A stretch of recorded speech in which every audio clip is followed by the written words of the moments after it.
You've got a problem, change your fucking car. It's lights out and away we go!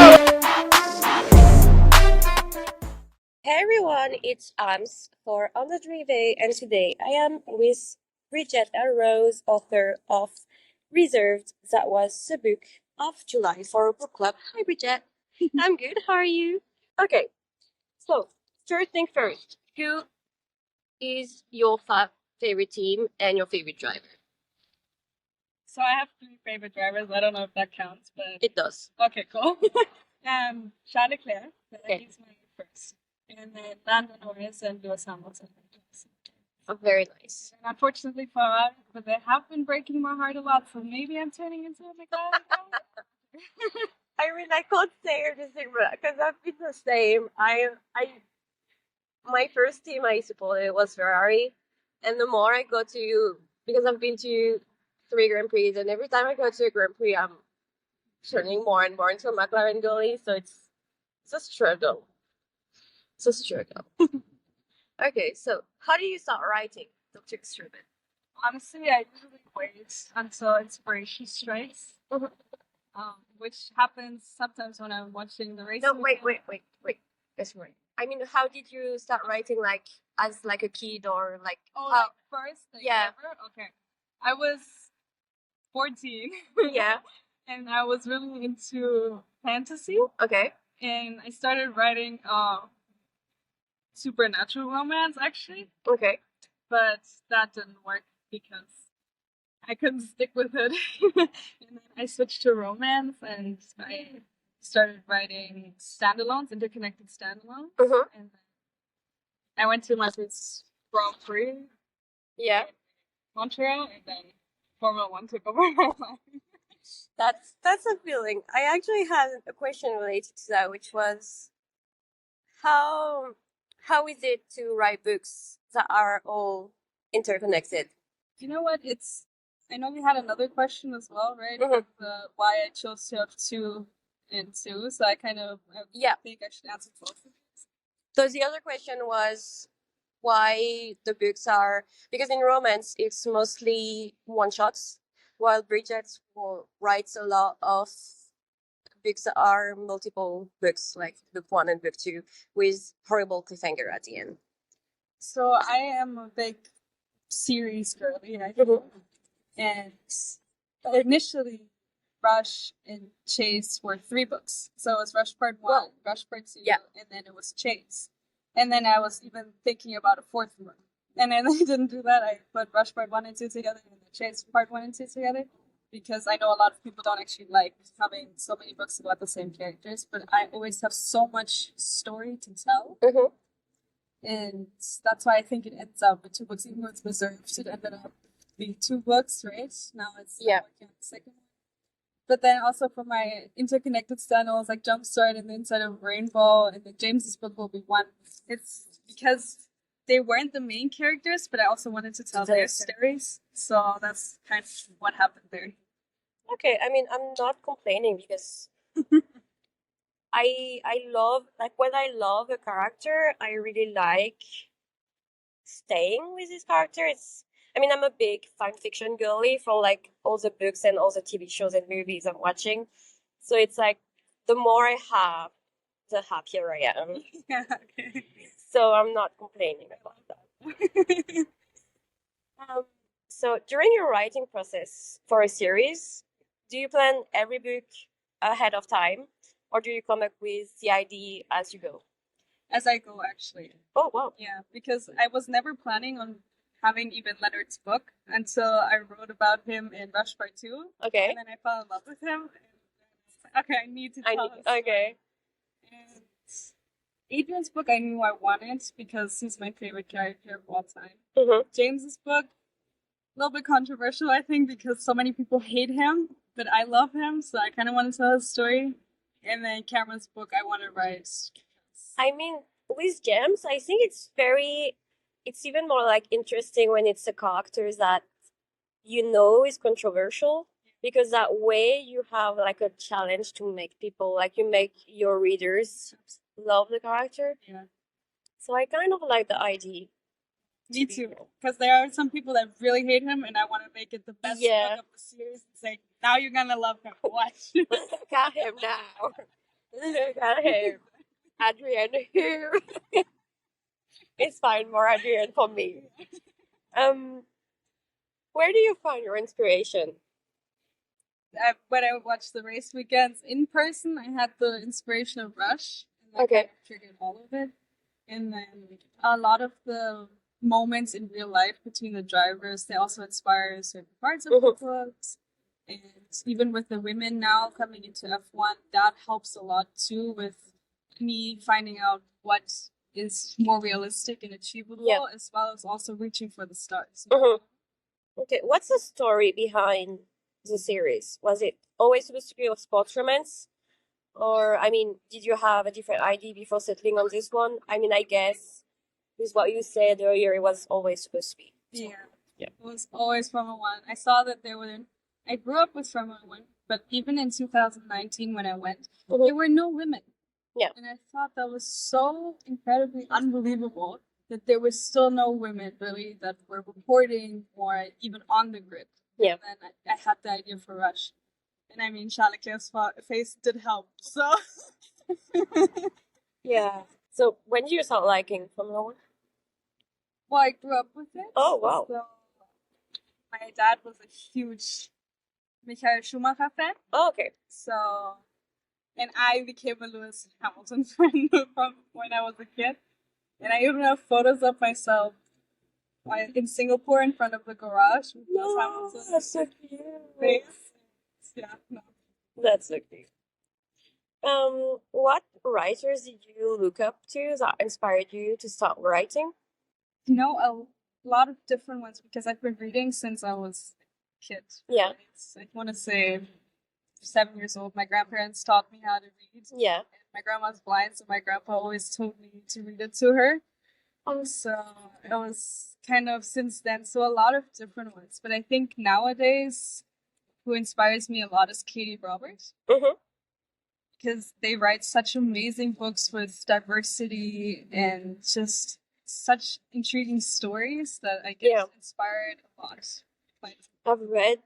I've read a few of their mythology books. I've read Neon Gods. I think I read the 3 first one in that series. I really love them. Yeah. I absolutely adore them. Like everything. Anyway, that's not the subject. How do you combine work and your normal life and writing? Because I mean I know I love to write, but usually I end up never writing because I'm too tired from work. You know, when I have uni, I think that's when I really struggle because there's so much work that I have to put in. I have to go to the classes and I have to go do work for it, right? And I really struggle a lot then. But I also am the kind of person I go to my lectures and I just write my books in my lectures. And then I'm like, oh, I should probably pay attention. But I get so distracted that I actually end up being so protective with my books. No, I fully get this because when I started writing, so I started writing when I was 13, I think. Yeah. And the only time I ever wrote was at school during classes. And I was just like, during the classes that was boring me, I was just writing and writing and writing. So I can't judge on this. I think we're the most productive at school. Exactly. We're supposed to be. Exactly. And I think in my previous job, if my computer was not like, I was not scared of anyone reading on my computer, I probably would have wrote at work. Yeah. But, was a bit scared of anyone like just peeking around and like, what are you doing? Oh, nothing. Nothing. Some recurring themes in your books are LGBTQ plus characters, mental health, and body positivity. Talk us through this a bit. So, as I already said, I've been reading for a long time, and I saw no representation of any of these things when I was growing up, and I thought that was very sad. And I think it also made me struggle as I grew up because I always thought I was alone in these things. Yeah. So I was always on the plus side of my body, and I was bullied for it. And not even fictional characters shared the same body type as me. when I had my mental health, I was so lost because I didn't know anxiety and I didn't know what was happening. And then even finding out that I was queer and realizing that it was not like a hard thing because I have a very supportive family, but it was still like, oh, you shouldn't be queer, and you know, like growing up. And in books, they didn't even tell you, okay, it's okay to be queer, it's okay to have mental health problems, it's okay to be on the plus side. And I didn't want that. I wanted to have that representation, so I wrote it myself. And I love it every single time a reader says to me, I feel so seen, because that's exactly what I want, because that's how I didn't feel when I was growing up. I do agree a lot with this, especially I love sports romance. I absolutely adore sports romance. It's my favorite type. Whether it's motorsports or any other kind. And while mental health has been, there's a bug. It's a bug attack. Sorry, there's a bug attack. Okay. Anyway, as I was saying, while motorsports, so I was saying, I'm a huge sports girly, and while a sports romance girly, and while there's more and more mental health in these books, there's still not a lot of queer representation nor plus size representation. And I think motorsports romance is still so new. Like we're seeing more and more, but only since maybe 1 year, 2 years, maybe not even 2 years. I think 1 year, and it's probably gonna come, but it's not there yet. It's just so yeah. I think it's a really good thing that you're. I mean, at least it's something that I really appreciate personally. And I know I'm not the only one. What do you think of writing a romance set in a different racing series like WEC or IndyCar? Definitely, I think IndyCar would be nice to look into, especially because we're going this weekend. But I also really want to go back into MotoGP, I think, but more intensively. Okay. So really focus on that because I love motorbikes and then I really like the sport itself as well. But I also think maybe F2 or F3 to Yeah. kind of see how it goes into F1 would also be fun. Maybe next generation pit stop series. I make the kids go climb their way up. That would be so fun. That would be so fun seeing them all as parents. That would be so fun. They would all be freaking out, seeing their kids in these cars. They would go insane. It would be so fun. I need like a hot lap, like them as parents next to their kids driving. That would be insane. That would be so fun. I think Adrian would wrap his kid in bubble wrap. Yes. Yes, definitely. He would not get into that car if it's his kid driving. He would not get into that car. And the bear would be like, "Watch me, I'm going instead." Yes. No, I was gonna die. What are your top three moments from reserves? Okay, so definitely, I really love the casino nights where they Okay. finally Mm-hmm. get closer and go home together. And I really like. How do you feel about swearing? It's fine. Okay, the fuck it moment. Okay. That's one of personally my favorites because it's such an intimate moment Mm-hmm. as well. And then I also really love the airport scene where he picks her up from the airport. Yeah. Because she's so vulnerable in that moment and he's just so cute.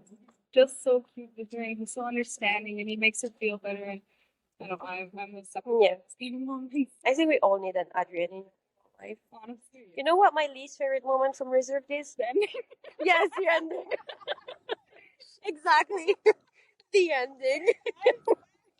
I need, what happened. I'm just like leaving here. okay, turn the Come podcast off and tell me what Sorry. happened. Well, after, because we still have the Kiss Mary Kill. It's not a Kiss Mary. Of course. It's not a Kiss Mary Kill. Okay. It's Podium DNF Driver of the Day. Okay? So say again. Podium Podium. Okay. DNF Okay. Driver of the Day. First one. Sorry, we got distracted because we are on the Hall Bar in Toronto right now, which is why you don't have video for this podcast. But there's a guy wearing a McLaren jumper, so we don't. And the Red Bull people are coming back. And a family with 3 Red Bull shirts. Anyway, back to our podium DNF driver of the day. Oh God, that's so mean. First one. No, You can be. You made me suffer. I'm gonna make you suffer. She's about to kick me out of Canada, guys. First one is Adrian, Valentina, Gabriel. okay, definitely DNF Gabriel because Why? You have to justify yourself. I love Valentina the most. She's Mhm. gonna get podium. Okay. Fair. And Adrian because Lando driver of the day makes sense because everyone's been saying, "Oh, Lando keeps getting driver of the day." So It's very funny. There's someone on Twitter that tried to drag him by giving him the nickname Landot, like Lando Driver of the Yeah. Day. And I found it so funny. Like Yeah. it's not like a drag. It's like it's it's a compliment. it's a compliment. I love that. It's better than the Lando no wins. Exactly. So Anyway, next one. no. Gabrielle, Adrian, Leonard. Oh my God, I'm gonna have to DNF. Poor Gabrielle. Gabrielle is like she's never gonna write about me again, guys. She's gonna kill me off in the next book. You know what? To be fair, though, he's done. Like I have completed his books. He's done. Yeah. I'm still working on the novella for Leonard, and I'm still working on Adrian's second book. So I feel like that's right. Yeah. But That's you know fair. what? I'm gonna give Leonard the driver of the day just because he really needs it for his spirits. I think, and also because he's in a midfield car now. So. Yeah. And then Adrian obviously podium because he's king. Okay. Oh God, is there more? There's two more. I'm so scared. Nave, Valentina, Kara. Oh my God. No, I declined the answer. My women all get podiums.